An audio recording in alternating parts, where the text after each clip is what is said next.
우리가 방금 읽어본 그 사무엘상 21장에 있는 말씀은 제가 작년에 설교 시간에 그 말씀을 한번 드린 적이 있습니다. 예루살렘 위에 있는 노비라고 하는 지역에 아히멜렉이라고 하는 대제사장이 살고 있었는데 사울왕에게 쫓기던 다윗이 자신의 가신들과 함께 3일 동안 도망을 쳐서 드디어 높당에 들어왔습니다. 얼마나 시장하고 배가 고팠는지 몰랐습니다. 그래서 거기에 성막이 있고 대제사장 아히멜렉이 있기 때문에 가서 먹을 것을 좀 달라고 했습니다. 그가 요청한 것은 떡 5덩입니다. 떡 5덩이를 가지고 자신의 가신들과 도망자들이 함께 나눌 수 있다고 하면 그렇게 많은 숫자가 아닙니다. 아마 자신의 조카들을 비롯해서 몇 명의 수하들을 거느리고 급히 피신을 해서 온 것 같습니다. 옛말에도 우리 3일 동안 굶으면 남의 집 담을 넘지 아니할 사람이 없다고 하는데 얼마나 시장했겠습니까? 그래서 과감하게 대제사장 아히멜렉에게 가서 요청을 했더니 제사장 집안에는 평소에 그렇게 떡을 구워놓고 사는 집안이 아닙니다. 가난하게 살고 있었죠. 왜 그러냐니까 당시에 그 왕이었던 사울왕이 성막이 어디 있든지 대제사장이 어떻게 살고 있든지 관심 밖이었기 때문입니다. 그래서 성막이라고 하면 지성소와 성소로 구별이 되어 있는데 지성소에는 언약궤와 속죄소가 그 뚜껑으로 있고 거기에 천사상이 새겨져 있습니다. 그리고 그곳에 언약궤와 속죄소에 여호와 하나님께서 임재하신다고 하시는 사실을 모세도 제사장들도 서민 이스라엘 백성들도 다 알고 있습니다. 지성소에 여호와 하나님께서 임재하시기 때문에 커튼을 사이에 두고 바로 성막이 그 다음에 있습니다. 성막이 아니라 성소가 있습니다. 성소에는 3가지 지성물이 있는데 커튼 가장 중앙에 가장 가까이 있는 것이 분향제단이고 그리고 그 오른쪽에 그러니까 북쪽이 되겠습니다. 북쪽에 진설병상 테이블을 일종의 식탁을 차려놓습니다. 그 위에는 2줄로 해서 6덩어리씩 그래서 총 12개의 무교병 떡을 진열해 놓도록 되어 있습니다. 오늘 본문 말씀에 들어있고 제가 설교하고자 하는 내용이 생명의 떡 이야기입니다. 이 생명의 떡이 히브리 정경에 의해서 어떤 의미를 가지고 예수님 당시까지 전해졌으며 예수님께서는 그 의미를 어떻게 확장시켜서 오늘 그리스도인들에게 또 말씀해 주시고 있는가 하는 것을 우리가 깨달음으로 해서 우리들에게 생명의 떡을 얻기를 바라는 마음에서 지금 드리고자 합니다. 그래서 먼저 우리가 생각해 볼 것은 그 진설병 상에 있는 떡입니다. 그것이 왜 성소에 그렇게 놓여져 있을까? 그리고 그 맞은편에는 같은 성소에는 남쪽에는 금 등잔대가 있는데 거기서는 7개의 등잔이 있고 그리고 가장 좋은 만물 감람유 기름 요새 우리가 많이 쓰는 말 버진 오일을 가지고 버진 올리브 오일이죠. 그것을 태우면서 온 성소를 밝히고 있습니다. 왜 그렇게 밝히고 있을까? 생명의 떡과 생명의 빛 그리고 끊임없는 분향제단이 가루향이 타듯이 성도가 드리는 이 기도가 항상 있어야만이 온 세상을 밝힐 수 있는 하나님 자녀 크리스찬의 삶을 살아갈 수 있다고 하는 의미에서 이것은 굉장히 중요한 사실입니다. 그래서 먼저 이 모든 내용을 좀 간추려서 깊은 감명을 우리가 영적인 감동을 받기 위해서는 가장 좋은 방법이 제가 경험을 얘기하는 것보다는 오늘의 가장 처음 본문 말씀으로 우리가 선택했던 민수기 제15장 17절에서부터 21절까지 말씀을 하나하나 분석하여서 구절의 의미를 우리가 깊이 묵상함으로 해서 그 뜻을 찾아보고자 합니다. 그것이 누차 말씀드립니다만 강해 설교의 중요성이 되겠죠. 민수기 제15장 17절 과연 이 민수기 15장에 있는 이 5절의 말씀을 가지고 어떻게 생명의 떡 이야기를 우리가 풀어낼 수 있을 것인가를 염두에 두면서 이제 17절을 한번 읽어봅니다. 여호와께서 모세에게 말씀하여 이르시되 하도 여호와께서 모세에게 말씀하여 이르시되 라는 문구가 많이 나타나기 때문에 저희들은 너무 자주 나타나면 우리 인간은 범상하게 생각합니다. 그래서 범사가 되어버리게 되면 그 말씀의 진리성에서 우리가 멀어집니다. 굉장히 예민해야 되는데 영적으로 그리고 글자에 대해서도 의미에 대해서도 예민해야 되는데 자주 듣다 보면 아무리 좋은 부모님의 말씀도 자주 꾸중으로 듣게 되면 이제 아무런 영향을 미치지 못하는 것과 똑같이 그렇습니다. 성도의 삶에 특히 모태신앙부터 시작해서 평생을 다녔다고 하는 사람들이 가장 위험하고 하는 것은, 또 성경을 100번 읽었다고 자랑하는 분들이 굉장히 위험한 것은, 또 통독을 하시는 분들이 참으로 위험한 늪이 하나 있다고 한다면 그것은 범상하게 생각나는 것입니다. 일상화되어 있기 때문에 깨닫지를 못합니다. 어린아이가 이 세상에 태어나서 처음으로 주워 듣는 그 한 가지 용어가 평생을 좌우하면서 그의 뇌리 속에 박혀서 퍼머넌트리하게 메모리가 되는데, 그러한 깊은 의미를 가지지 못한다는 데 있습니다. 그런 의미에서 다시 들여다봅니다. 여호와께서 모세에게 말씀하여 이르시되, 무슨 의미냐? 무슨 뜻이냐? 이 말씀을 가지고 누가복음에 적혀져 있는 거지 나사로와 부자와의 비유 한 토막을 가지고 대입을 해보게 되면 그 비유의 끄트머리 이렇게 나타납니다. 모세와 선지자에게 살아생전에 듣지 아니하는 자는, 여호와의 말씀을 듣지 아니하는 자는 천국에서 또는 지옥에서 사람을 살려서 보내서 복음을 전하고 구원의 말씀, 여호와의 말씀을 전한다고 해도 결코 깨닫지 못하리라. 그렇게 예수님이 비유 가운데 저희들에게 말해 주십니다. 그래서 저는 천국에 갔다 왔다, 지옥에 갔다 왔다 하고 수많은 간증을 하는 것도 예수님의 말씀에 비춰서 보게 되면 뭐 별로 효과가 아주 미미한 것으로 저는 생각합니다. 그런 의미에서 여호와께서 모세에게 말씀하여 이르시되, 이것이 도대체 무슨 말씀일까? 왜 모세에게 여호와께서 말씀하셨을까? 우리는 깊이 생각해 봐야 됩니다. 왜 내게는 말씀을 안 하시고 모세에게 말씀하셔서 이렇게 글로 적어서, 그것도 3,400년 전에 기록에 의해서 우리가 다시 보고 해석하고 우리의 생활에 적용하도록 이렇게 만들어 두셨을까? 현대어로 몰몬경처럼, 또 다른 어떤 코란처럼, 그건 뭐 500년 전 또 뭐 한 1000년 전이 된지 모르겠습니다만, 요새도 21세기에 성경책을 또 하나 만들어가고 주면 얼마나 생생하고 좋을 것인가, 이렇게 생각해 볼 수도 있습니다. 그런데 뭐 직통 계시를 가지고 그것이 가장 생생한 내가복음이라고, 또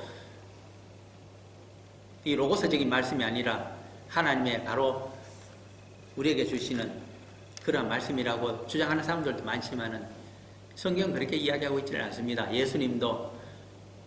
예수님이 주전 1세기에 살으셨다고 한다면 1400년 전에 모세에게서 적혀져 있는 모세오경과 히브리 바이블, 여호와 하나님께서 모세에게 주신 그 말씀이 뜻이 같다. 그러므로 그 말씀을 잘 새겨보아라. 그때 주신 말씀에서부터 원형이 들어있고 모델이 들어있기 때문에 거기서 발전된 것에 불과하니까 원형을 찾아서 쉽게 이해하도록 하라. 그렇게 우리들에게 주시는 말씀입니다.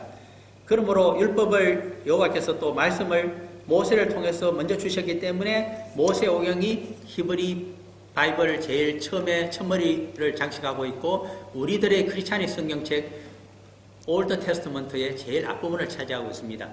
그래서 모세오경을 알지 못하면 선지서를 이해할 수가 없고, 선지서를 알지 못하면 시편과 성문서를 알 수가 없고, 이스라엘 역사에 대한 정확한 해석을 할 수가 없고, 그것을 모르게 되면 그리스도의 만민구원과, 즉 서민뿐만 아니라 그들이 싫어하는 이방인까지 전부 용서하고 구원하여서 모두 이스라엘 제국의, 다윗의 제국에 그들이 종노릇하는 것이 아니라 모두가 동등한 자격으로 구원을 받아서 하나님의 자녀로 영생의 천국 하나님 나라에 들어가서 영원한 복락을 누리게 된다는 이 사상이 나타나지를 않습니다.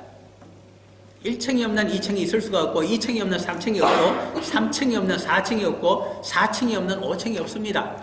어느 단계도 생략해버리게 되면 와르르 무너집니다. 마치 9.11 사태에 그 미국 뉴욕에 있었던 빌딩처럼 그냥 무너집니다. 우리 기억을 하셔야 됩니다. 그런데 저도 뭐 한국 사람입니다만 참 이상한 사고방식을, 저는 특히 자연과학 할 때, 뭐 사회과학도 그렇습니다만 특히 자연과학에서 1층을 잘 짓지를 않습니다. 그라운드 토대가 없는데 2층, 3층을 자꾸 지으려고 합니다. 물론 시간이 없고 근대화 과정, 산업화 과정에서 예를 들면 구라파의 선진 자본주의 국가들이 산업화를 200년 전부터 시작해서 오고 있다고 한다면 우리 한민족은 기껏해야 1960년부터 시작했기 때문에 오늘날의 중국처럼 얼마나 숨이 가빴겠습니까? 한 30년 만에 200년 동안의 역사를, 근대화를 압축해야 되니까 1층 지을 시간을, 즉 여유도 없고 투자할 비용도 없었을 것입니다. 그러나 문제는 어느 정도 성숙한 산업 선진국에 들어가게 되면 1층이 없으면 2층이 위험하다는 겁니다.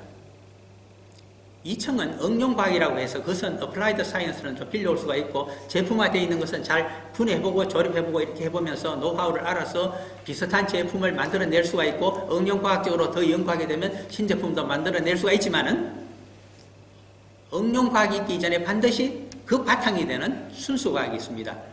저희들 가운데 수학 박사님도 계십니다만 제가 존경하는 이유가 하나 있습니다. 수학이 굉장히 중요하기 때문입니다. 기초과학이 수학 없이 물리 없이 화학 없이 이루어지질 않습니다. 그런데 거기에 대한 투자 안 합니다. 거의. 거기에 대한 대학의 노력 별로 안 합니다. 그거 하면 연구비가 안 나오는데 누가 어느 교수가 하겠습니까? 산학협동을 해야 가능하고 펀드가 나오지 않습니까? 미국이 그래도 지금 산업공동화 현상으로 인류국가로 전락될지도 모른다는 위기 가운데 저패권 국가가 해보고 있지만 그래도 큰 소리 치는 거 하나 있습니다. 가장 기초과학에 대해서 파운데이션에 대해서 학문의 가장 기초에 대해서 가장 많은 투자를 했고 지금도 하려고 하고 있는 나라가 그 나라이기 때문입니다. 우리는 그것이 없습니다. 그런데 GNP만 비슷해졌다고 해서 막 먹으려고 그럽니다. 그것은 정말 착각입니다. 그런 면에서 저는 모세오경을 중시하고 있습니다. 그래서 창세기, 출애굽기, 민수기까지 하나도 놓쳐버리고 싶지가 않습니다. 그것이 17절에 들어있는 말씀의 깊은 뜻이라고 저는 생각합니다. 여호와께서 모세에게 말씀하여 이르시되 여호와께서 예수님을 통해서 말씀하시기 이전에 모세를 통해서 이미 말씀하셨다. 그 연장선상에서 새로운 깨달음으로 완전한 계시자로 나중에 예수님이 오셔서 보험서를 저희들에게 주셨을 따름입니다. 어떤 말씀을 하셨을까? 율법국가, 신정국가에 있어서는 18절입니다. 이스라엘 자손에게 말해 이르되 너희는 내가 인도하는 땅에 들어가거든. 현재가 아니고 이것은 미래입니다. 광야 생활을 하고 있기 때문입니다. 이 말씀이 이스라엘 백성들에게, 서민들에게 주어진 것은 가데스 바네아 근처입니다. 가데스 바네아 반역 사건이라고 하는 것은 12 정탐꾼의 이야기를 우리가 잘 알고 있습니다. 반역 사건입니다. 10명은 정탐의 결과 젖과 꿀이 흐르는 좋은 땅이 아니므로 피를 흘리며 들어가서 뺏을 필요도 없다. 점령할 이유가 없다고 되돌아가자고 했습니다. 그러나 모세와 아하론은 여호와의 뜻을 따라야 된다고 생각했지만 그들은 12 정탐꾼이 아니었습니다. 오로지 12명 중에 2명인 여호수아와 갈렙만이 여호와의 약속이 되어 있기 때문에 실제로 젖과 꿀이 흐르는 땅이요 저희들에게 하나님의 능력으로 주실 것이니까 그 약속을 믿고 북벌을 감행하자고 얘기했습니다. 여호와께서는 어떻게 판정하셨습니까? 여호와의 약속과 말씀을 믿지 않는다고 하는 것은 언약에 머물고 싶지 않다는 것이고 여호와의 백성으로 살고 싶지 않다는 뜻입니다. 제멋대로 하겠다는 뜻입니다. 그러므로 그들을 심판하셨습니다. 고의로 해방한 자에 대해서는 죽음으로 그리고 60만 대군을 가지고 자기들 멋대로 북진을 하다가 상당히 많은 수가 사상자가 나고 말았습니다. 그렇게 심판을 하셨고 알지 못하고 그냥 부안해동한 자에 대해서는 제사를 지내게 했습니다. 그것이 속죄의 제사고 15장의 내용으로 민수기에서 얘기한 다음에 지금 중간에 이 말씀을 갑자기 집어넣고 있는 겁니다. 그러면서 그러한 가데스 바네아 반역 사건이 있었고 그것을 앞으로 재발하지 않기 위해서는 또 다른 반역을 여호와 하나님께 하지 않기 위해서는 이 말씀을 기억하라고 하는 면에서 이 지금 율법의 말씀을 주시고 있다는 것입니다. 그것이 18절의 내용입니다. 그러므로 지금은 광야 생활 가운데 만나를 얻어먹고 살기 때문에 여호와가 주시는 것이 아니면 하루라도 너희들의 목숨을 연장할 수가 없기 때문에 240만 명에 달하는 이스라엘 백성들이 하나님께 쩔쩔매면서 매여 있는 상태지만은 그러나 앞으로 젖과 꿀이 흐르는 약속의 땅에 40년 후에 너희들 다음 세대가 들어가게 되면 문제가 발생한다는 것입니다. 그것을 막고자 이 말씀을 주십니다. 어떻게 하면 가데스 바네아와의 반역 사건과 같은 것을 원천적으로 예방할 수가 있을까요? 세 가지 비결을 주시는 것이 생명의 떡 이야기입니다. 첫 번째가 19절에 나타나고 있습니다. 그 땅의 양식을 먹을 때에 여호와께 거제를 드리되 이 말씀 속에 들어있습니다. 거제라고 하는 것은 거제, 거제도라는 얘기가 아니고 거제라는 이야기입니다. 들거자에 제사제자를 쓰고 있습니다. 그러므로 제물을 들어서 번제단 앞에서 여호와께 보여드립니다. 태우지를 않습니다. 왜 태우지 않을까요? 태워버리면 여호와께서 흠량하실 수는 있지만 가스 상태로 냄새와 연기가 올라가니까 사람들은 먹을 수가 없지 않습니까? 다 탄 것을 누가 먹겠습니까? 암만 걸릴 따름이죠. 들어 보이고 예를 들면 제사장이 제물의 가축으로 드리는 제물의 뒷다리를 주로 들어서 여호와께 보이고 이거 이 사람들이 속죄의 제사로 또는 화목의 제사로 갖고 온 것입니다. 이것은 태우지 않겠습니다. 화제로 드리지 않는다는 이야기입니다. 완전히 태워버린 것은 번제인데 가장 깨끗한 희생의 제사지만 그것도 하지 않겠습니다. 미리 다른 것으로 했기 때문에 이것은 어떻게 하느냐? 여호와께 드립니다. 그렇게 하면 여호와께서 민수기 쪽에 가시게 되면 이런 말씀을 하십니다. 민수기에 기록되어 있습니다만은 18장 한 21절쯤 될까요? 한번 찾아보시겠습니까? 제 기억은 그런데 예, 그러네요. 민수기 18장 21절을 한번 보십시오. 제사장이 거제로 제물의 뒷다리를 들어서 번쩍 들어서 여호와께 선만 보이고 다시 물려냅니다. 그것은 어떻게 되는 것인가, 어떻게 처리하는 것인가가 민수기 18장 21절에 적혀져 있네요. 찾으신 줄 알고 같이 읽어봅니다. 내가 이스라엘의 11조를 레위 자손에게 기업으로 다 주어서 그들이 하는 일 곧 회막에서 하는 일을 감나니 이렇게 되어 있습니다. 11조라는 것은 우리가 여러 번 말씀 제가 드린 것 같습니다만 세 가지 종류가 있습니다. 소출의 11조가 있고 가축의 11조가 있고 그리고 채소와 허브의 11조가 또 있습니다. 그 중에 특별히 제사장들에게 돌아가는 몫이 바로 이 거제로 드리는 것 중에서 먼저 드리는 것이 있습니다. 그 내용은 출애굽기도 있고 다른 민수기에도 또 레위기에도 다 적혀져 있는 내용이기 때문에 집에 가서 한 번씩 찾아보시기 바랍니다. 그런데 가축의 거제에 대해서는 레위기에 정확히 적혀져 있기 때문에 잘 알고 있습니다. 그런데 전혀 생소한 말씀이 오늘 사실 19절 말씀입니다. 그 땅의 적박꿀이 흐르는 가나안 땅에 들어가서 양식을 먹을 때에 매일 추상곡식을 가지고 떡을 해먹거나 밥을 해먹을 때에 그 말입니다. 여호와께 거제를 드리라. 제사장도 아닌데 왜 백성들이 여호와께 그것을 들어서 거제를 드리고 식사를 하라는 얘기일까요? 무슨 말씀일까요? 이해가 안 되실 겁니다. 그것을 누가 설명해 줄까요? 예수 그리스도께서 숨어있는 뜻을 복음서에서 드러내십니다. 어디에 있을까요? 주님의 기도 가운데 마태복음 6장으로 가셔서 11절을 찾아보시면 정확하게 적혀져 있습니다. 그래서 이 구절을 보고자 하는 겁니다. 마태복음 6장 11절 우리가 잘 아는 구절입니다. 주기도문으로 우리가 예배를 마칠 때 많이 사용하고 있지 않습니까? 그 중에 6장 11절의 내용을 다시 한번 보게 됩니다. 같이 읽어봅니다. 잘 아시는 말씀이지만은 오늘 우리에게 일용할 양식을 주시옵고 두 가지로 해석이 됩니다. 오늘 우리에게 일용할 양식을 주시옵고는 요청하고 간청하고 요구하는 기도입니다. 그렇죠? 그러나 여기 들어있는 뜻은 그런 뜻에서 한 걸음 더 나아간 또 다른 뜻을, 두 번째 뜻을 이야기합니다. 무슨 뜻일까요? 오늘 또 저희들에게 먹을 것을 주신 여호와 하나님의 은혜에 감사를 드리고 식사를 한다는 겁니다. 우리 다 하고 있지 않습니까? 그것이 여기서 유래합니다.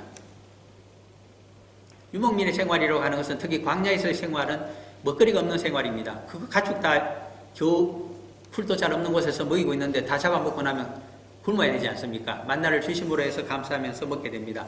이제는 약속의 땅, 오늘날 저희들이 살고 있는 땅은 1년 양식 정도는 너끈히 살 수가 있습니다. 그러나 매일매일 그것을 가지고 밥을 지어 먹으면서 거제를 드리라는 것입니다. 여호와 하나님 감사합니다. 레위인들처럼 우리가 성막에서 봉사를 하기 때문에 이것을 여호와 하나님께 바치고 다시 우리의 삭으로 받아서 우리가 감사히 먹고 영광이 강건해서 하나님 일을 할 수 있게 해주시니 감사합니다는 그 기도가 여기 들어있는 것입니다. 그러한 뜻으로 첫 번째 의미를 봐야 됩니다. 이러한 기도가 매일 계속되는 사람은 시험에 빠지지 않고 악에서 우리를 구해주시는 성령님의 능력이 역사하게 됩니다. 그것이 필요하기 때문에 이 기도를 바라는 것입니다. 그냥 밥 얻어먹기 위해서 오늘 이 기도를 해야 내일 또 양식을 주실 것 같아서 한다. 그런 것이 아닙니다. 이 기도를 함으로 해서 가데스 바네아 반역 사건과 같은 사건이 약속의 땅의 풍요로운 세상에서 21세기 과거의 첨단 시대에 사는 오늘날에도 재발하지 않는다는 것입니다. 그러므로 첫 번째 처방은 그것입니다. 그런데 그 다음에 두 번째 처방이 나타납니다. 20절입니다. 너희의 처음 익은 곡식 가루떡을 거제로 타작마당의 거제같이 드리라. 먼저 20절 전반에 있는 것하고 후반에 있는 것 둘로 갈라지기 때문에 우리에게 익숙한 후반에 있는 것부터 두 번째 비결로 먼저 말씀을 드리고자 합니다. 거제로 타작마당의 거제같이 들어올리라. 타작마당의 거제. 이것이 두 번째 비결입니다. 타작이라고 하는 것은 주로 가을에 합니다. 물론 이 나라는 늦은 여름에도 합니다.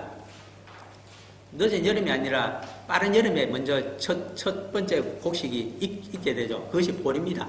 한국에도 보리 농사 짓게 되면 초여름에 거두게 됩니다.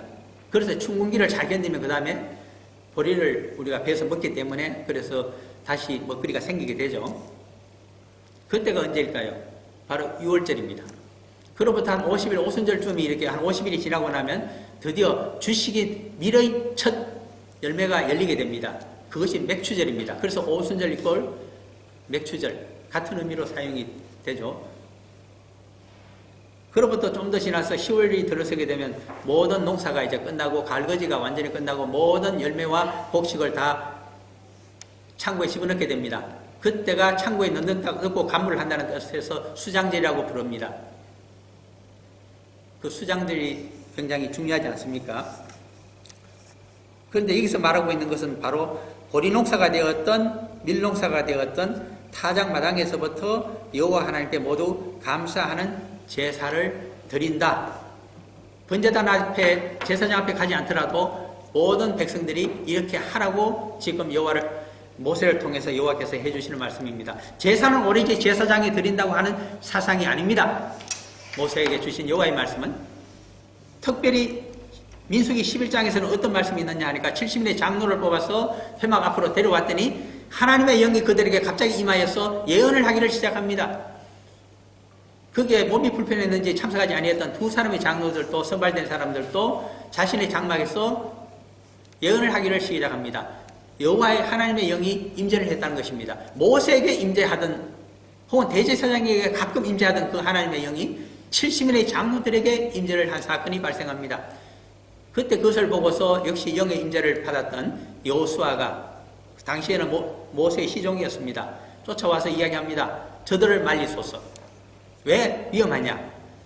여호와의 영을 받은 것은 같기 때문에 모세나 그들이나 같기 때문에 70인의 영적인 대적자 군의체가 생기게 되었으니 모세 당신의 최고 지도자의 위치가 위험해지지 않겠습니까? 그러므로 일단 말리는 것이 좋지 않겠습니까? 굉장히 정치적인 센스가 빠른 여호수아의 진언이었습니다.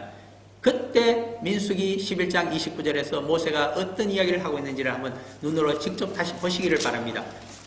왜 모세의 이야기가 모세오경이 복음서로 연결이 될 수밖에 없는가 하는 이야기가 뜻이 여기에 들어있기 때문입니다. 요엘서 2장 28절이 있기 전에 훨씬 전에 모세오경에 벌써 그 내용이 나오고 있기 때문입니다. 민수기 11장 29절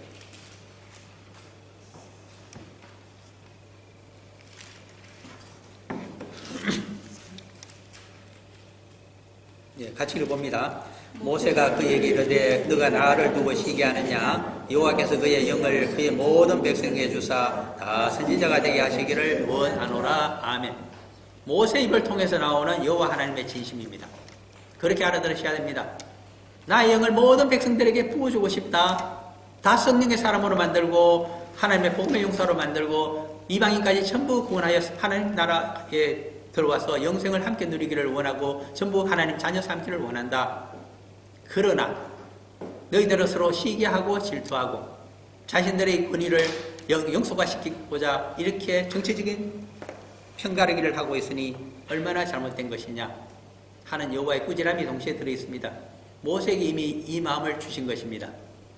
이 마음이 바로 우리 주님의 마음이요 누가복음 24장 49절에 가면 아버지께서 약속하신 것을 내가 받아서 너희에게 줄 때까지 너희들은 기도하고 기다리라고 말씀하셨고 같은 의사 누가의 저작인 사도행전으로 가게 되면 1장 8절에 오직 성령이 너희에게 임하시면 너희가 권능을 받고 예루살렘과 온 유대와 사마리아와 땅끝까지 이르러 내 복음의 증거자들이 될 것이라고 말씀하셨고 그 말씀에 따라서 열흘 이상 기도하고 있던 그들에게 열흘 쯤입니까? 사순절에 올라가시고 성천하시고 오순절이 되자 드디어 다락방에 하나님의 영이 성령으로 임재를 하시는 역사가 발생한 것입니다. 그 원령이 프로토타입이 여기 있었구나. 모세오경에 이미 적혀져 있었구나. 이것을 아시고 예수님께서 모세에게 듣지 않고 깨닫지 못하는 자는 내가 다시 그것을 풀이해서 하나님의 마음의 뜻을 설명해 주는데 불과하기 때문에 그것을 귀를 기울여 듣지 않게 되면 영적으로 무뎌져서 천국에서 살려서 천사를 보내거나 그리고 지옥에서 고생하고 있는 자를 생생하게 이 땅에 보내준다고 하더라도 너희들이 그 체험담을 듣고도 전혀 깨달음이 없으리라. 그렇게 거지 나사로의 비유에서 벌써 말씀해 주신다고 하겠습니다. 이 타장마장의 거제가 어떻게 생명의 떡하고 관련이 되는지를 좀 말씀을 쉽게 드리기 위해서 제가 오늘 새벽에, 사실은 새벽이 아니라 한밤중이었습니다만 일어나서 그림 하나를 보내드렸습니다. 전송을 받으셨을 것입니다. 거기에 알기 쉽게 작품 이름하고 또 저자 이름까지 다 넣어놨기 때문에 아실 겁니다. 간단하게 그 그림은 밀레의 만종입니다. 밀레의 만종이 언제 그려진 작품인가 하는 것까지는 잘 모르시기 때문에 인터넷을 두드리셔야 될 겁니다.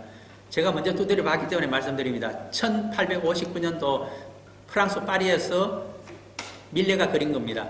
밀레의 본 이름은 짠 프랑수아 밀레인가 그렇습니다. 어제 롱베이 쪽에 저희들이 트램핑을 하면서 우리 몇 분 우리 성도님들과 제가 말씀을 나눈 것 같습니다. 우산인지 양산인지 하나 갖고 왔길래 그 쉘브르의 양산이나 우산이겠군요 했더니 쉘브르를 잘 모르셔서 쉘브르에 대한 설명을 드렸습니다. 불란스를 가시게 되면 좀 여행을 많이 하시게 되면 쉘브르에 갈 수가 있습니다. 노르만디 지역입니다. 왜 서북 쪽 해안에 있는 노르만디 불란스 쪽을 방문하게 되는가 하니까 그 쉘브르가 유명하기 때문입니다. 쉘브르보다는 노르만디가 더 유명합니다. 아이젠하워 대통령이 옛날 연합군을 이끄는 연합군도 아니었습니다.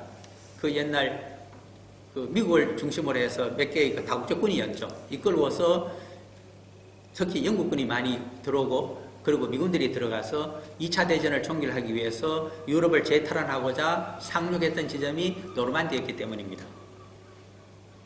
그런데 놀랍게도 아이젠하워는 그 공로를 인정받아서 나중에 대통령 후보가 되고 아이젠하워 대통령이 됩니다.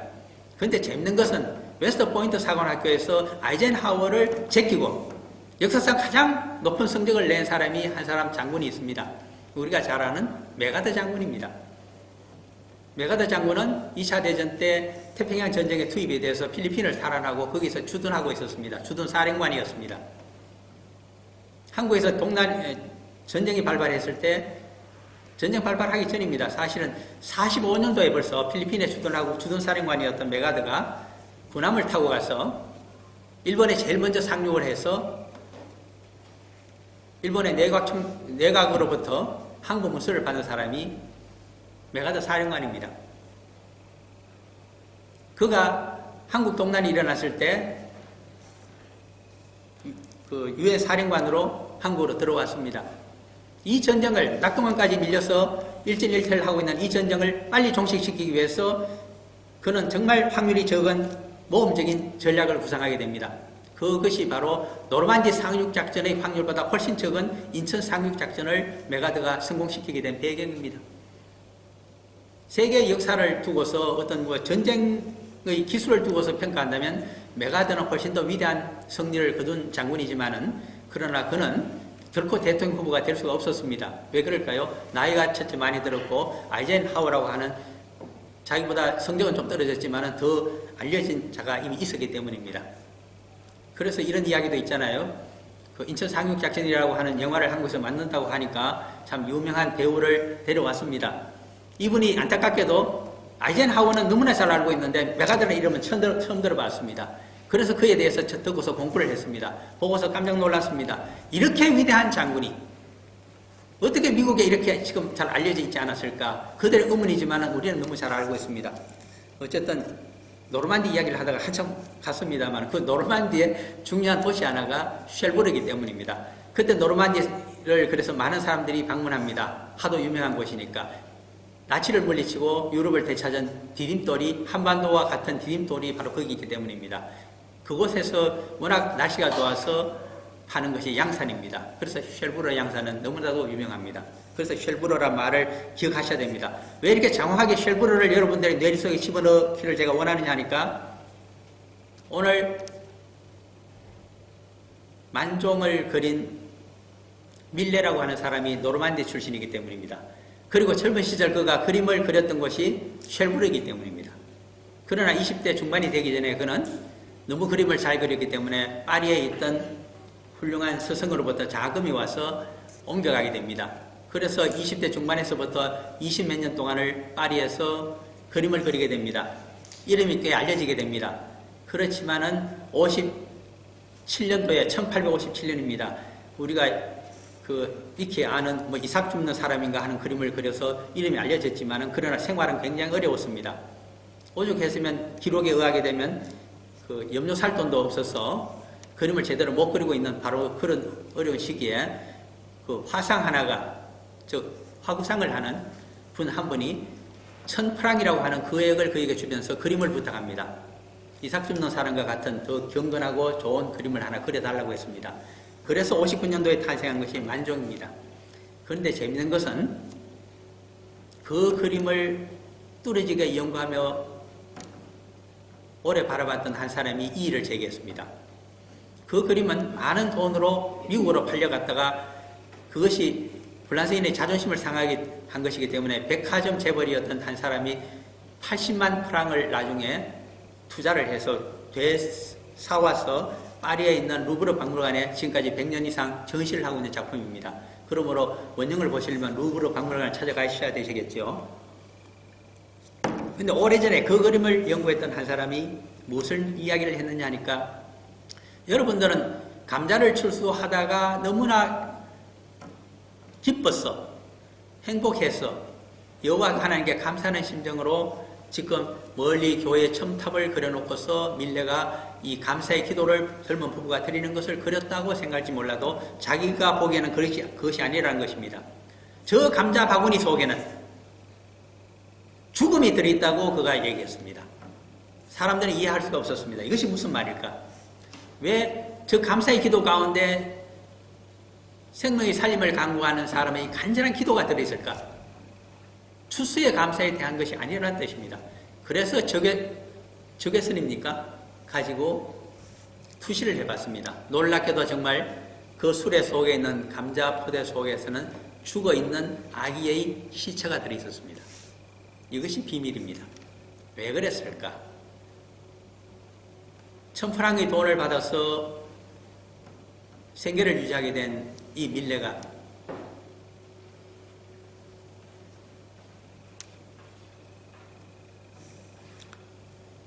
여호와 하나님께 인생에 있어서 가장 감사해야 될 것이 무엇인가를 그림으로 남기고자 한 것 같습니다. 자기는 노르만디 사람이고 시골 사람입니다. 아무리 생산을 해도 식구가 많게 되면 굶어 죽는 사람이 생기던 시절입니다.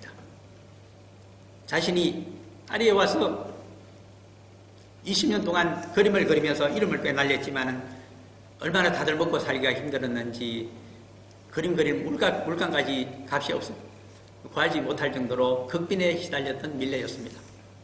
그러한 그에게 1000프랑을 주면서 거의 $1000라고 해도 좋습니다. 당분간 먹고 살 돈이 생겼습니다. 그림을 그리면서 그가 생각했던 것은 이 양식이라고 하는 것이 하나님이 주시면 가족의 생명을 살릴 수가 있고, 양식을 제때 주지 아니하면 이 자신의 아기처럼 죽을 수가 있다는 것을 그림으로 표현한 것입니다. 그러므로 우리는 그냥 떡 이야기만 하고 있습니다. 추수라고 하면 농부들이 하는 것, 굶어 죽을 염려가 없는 것. 옛날 1940년대, 50년대, 60년대 저는 기억합니다. 저희 시골에서는 먹을 것이 없으면 소작이니 지주집에 딸 많은 집에서는 딸을 식모로 제공합니다. 그냥 집에 뒀다가는 식구를 다 먹여 살릴 수가 없기 때문에 부잣집에 지주집에 가서라도 먹고 살아라는 뜻입니다. 조건은 하나밖에 없습니다. 그래서 농토를 좀 더 붙이게 해주고 소를 한 마리 사주시고 그리고 딸을 나이가 차면 시집 보내달라는 조건입니다. 물론 1960년대 중반이 지나게 되면서 우리 한국이 경제개발을 하고 산업근대화를 함에 따라서 이제 도시로 진출하여 식모생활을 하지 않고 여공생활을 하는 시대가 되고, 이제는 1970년대를 넘어서면서 80년대에 들어와서 소비 미덕의 시대가 되었다고는 하지만, 그러나 밀레가 인생 가운데 보고 있는 것은 그것이 아닙니다. 그냥 추수를 감사하는 그 정도의 기도가 아닙니다. 인간의 생명과 목숨과 관련되어 있는 그 떡에 대한 이야기입니다. 그것이 감사라는 의미입니다. 우리는 다시 이 말씀의 뜻을 들여다봐야 됩니다. 타작마당의 거제같이 들어올려라. 내게 생명과 목숨을 주시는 여호와 하나님을 기억하라. 이것이 다시는 가데사 바네아 반역 사건에 가담하지 않고 너의 신앙이 퍼트려지지 아니하며 여호와를 반역하지 않고 너의 인생을 여호와 앞에 의미 있게 살 수 있게 되는 방법론이다. 세 번째 방법을 20절 전반부에서 드리면서 마무리를 해보고자 합니다. 너희의 처음 익은 곡식 가루 떡을 거제로 드리라. 자, 떡 이야기가 나옵니다. 떡 이야기와 더불어 우리는 요한복음 6장에 적혀져 있는 말씀 38절입니까 알고 있습니다. 나는 생명의 떡이라.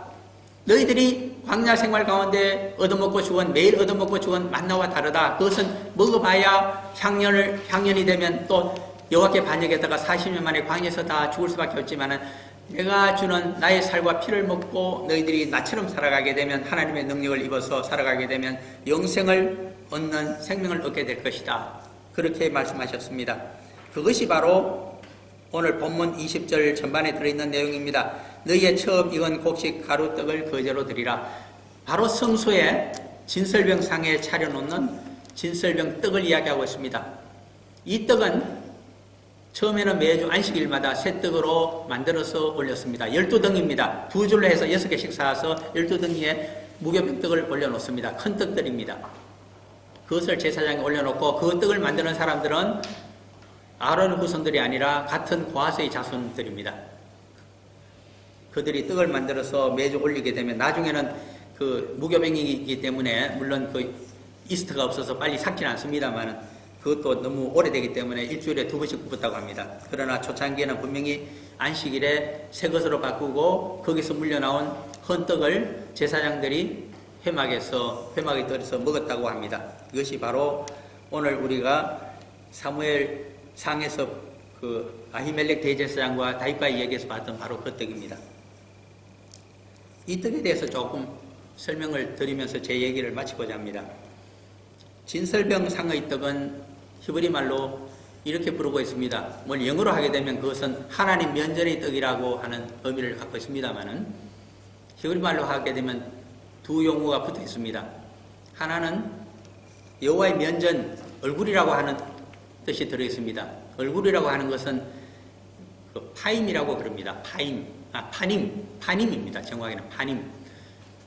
명사가 되기 때문에 미음자가 뒤에 들어갑니다. 그래서 파님이 됩니다.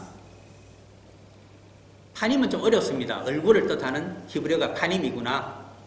이것이 변하게 되면 여호와의 얼굴을 보고 신앙생활을 하라고 했기 때문에 여호와의 면전에서 in the presence of the Lord입니다. 살아가는 삶. 그것이 바로 여호와의 임재와 함께 동행하는 삶을 의미합니다. 거기서 전부 파생되는 의미들입니다. 그런데